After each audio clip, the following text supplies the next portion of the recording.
Halo semuanya, pada kesempatan kali ini Pak Guru akan sedikit menjelaskan tentang OSIS. Nah, di sekolah mungkin OSIS ini adalah kata yang mungkin sering kita lihat, sering kita dengar, tetapi mungkin sebenarnya kita tidak tahu arti dari OSIS itu, tujuan dari OSIS sendiri, dan sasaran yang akan dicapai di OSIS. Nah, OSIS sendiri itu singkatan dari Organisasi Siswa Intra Sekolah.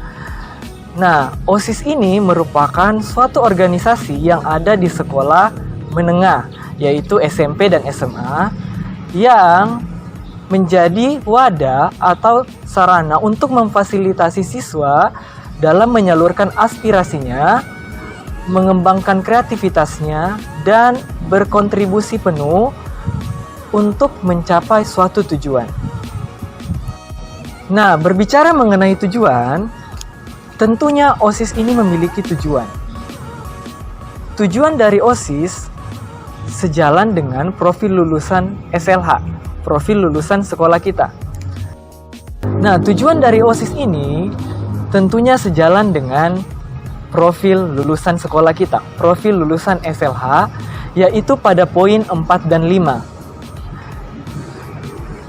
Profil lulusan itu adalah hal yang akan dicapai pada saat kalian lulus dari sekolah ini.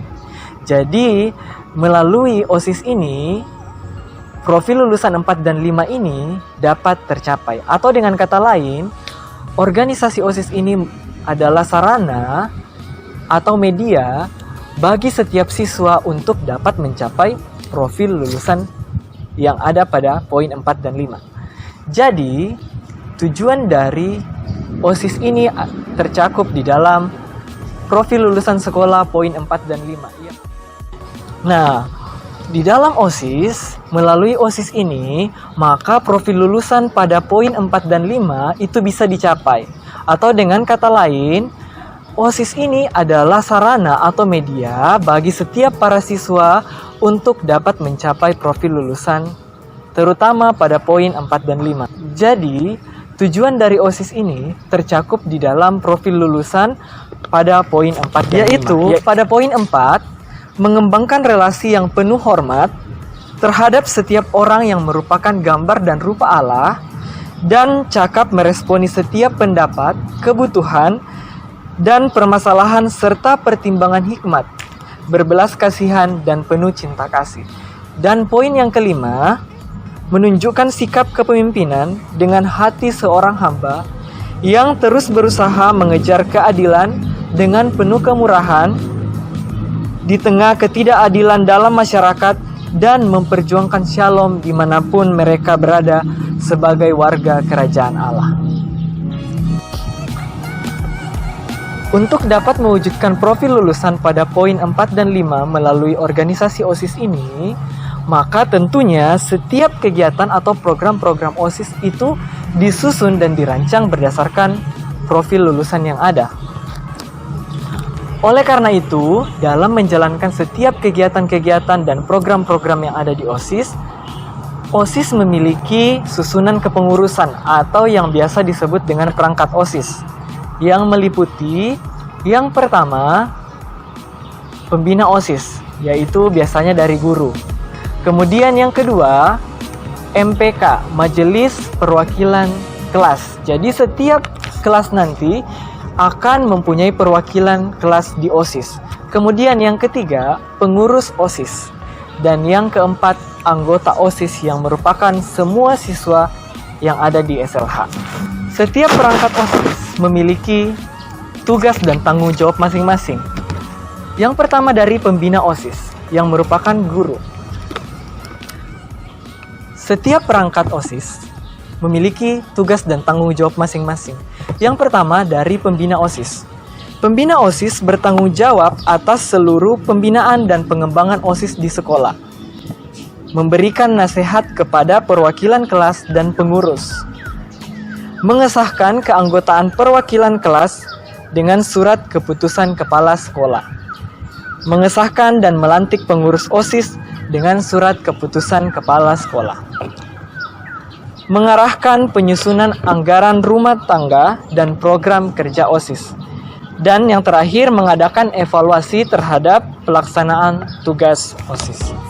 Itu untuk tugas pembina OSIS. Berikutnya, tugas dari MPK atau perwakilan kelas masing-masing kelas. Yang pertama, mewakili kelasnya dalam rapat perwakilan kelas. Jadi nanti setiap rapat itu ada perwakilan dari setiap kelas. Yang kedua, mengajukan usul kegiatan untuk dijadikan program kerja OSIS. Jadi tugas dari perwakilan kelas ini adalah mengajukan kegiatan-kegiatan yang akan dilaksanakan oleh OSIS. Yang ketiga, mengajukan calon pengurus OSIS berdasarkan hasil rapat-rapat kelas.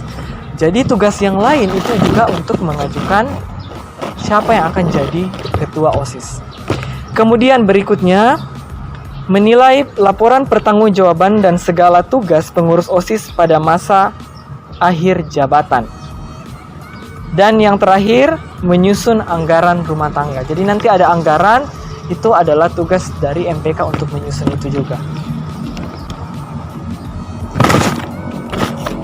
Tugas perangkat OSIS yang ketiga yaitu pengurus OSIS. Yang pertama, pengurus OSIS bertugas menyusun dan melaksanakan program kerja OSIS. Jadi semua program dan kegiatan yang akan dilaksanakan OSIS itu pengurus OSIS yang bertanggung jawab. Perangkat OSIS yang ketiga yaitu pengurus OSIS. Pengurus OSIS bertugas yang pertama, bertugas menyusun dan melaksanakan program kerja OSIS sesuai dengan anggaran yang ada. Yang kedua, menyampaikan laporan pertanggungjawaban kepada rapat perwakilan kelas pada akhir masa jabatannya. Yang ketiga, bertanggung jawab langsung kepada perwakilan kelas dan pembina OSIS. Yang keempat, mempunyai masa kerja selama 1 tahun pelajaran. Kemudian perangkat OSIS yang terakhir yaitu anggota OSIS. Anggota OSIS ini yang merupakan seluruh siswa yang ada di sekolah. Perangkat terakhir dari OSIS yaitu anggota OSIS yang merupakan seluruh anggota atau seluruh siswa dari sekolah. Anggota OSIS ini adalah secara otomatis siswa yang masih aktif belajar di sekolah. Kemudian, anggota OSIS ini tidak memerlukan kartu anggota. Dan keanggotaan OSIS berakhir pada saat siswa yang bersangkutan tidak menjadi siswa lagi di sekolah atau meninggal dunia. Adapun setiap anggota OSIS itu mempunyai hak. Yang pertama, mendapatkan perlakuan yang sama sesuai bakat, minat, dan kemampuannya. Kemudian, memilih dan dipilih sebagai perwakilan kelas atau pengurus kelas. Untuk setiap pertemuan-pertemuan rapat di OSIS, ada 2 jenis rapat yang akan ada. Yang pertama yaitu rapat pleno perwakilan kelas, yaitu rapat yang dihadiri oleh seluruh anggota perwakilan kelas. Kemudian yang kedua yaitu rapat pengurus OSIS. Adapun sasaran atau target yang ingin kita capai melalui setiap program dan setiap kegiatan-kegiatan yang ada di OSIS, yang pertama yaitu meningkatkan peran serta siswa dalam membina sekolah sebagai wawasan wiyata mandala. Wawasan wiyata mandala itu merupakan cara pandang setiap siswa terhadap lingkungan belajar. Jadi melalui OSIS ini, setiap siswa diharapkan dapat memandang sekolah sebagai lingkungan pembelajaran itu dengan baik dan benar. Kemudian yang kedua, menumbuhkan daya tangkal pada diri siswa terhadap pengaruh negatif yang datang dari luar maupun dari dalam lingkungan sekolah. Gitu. Itu saja dari OSIS. Terima kasih. Tuhan memberkati.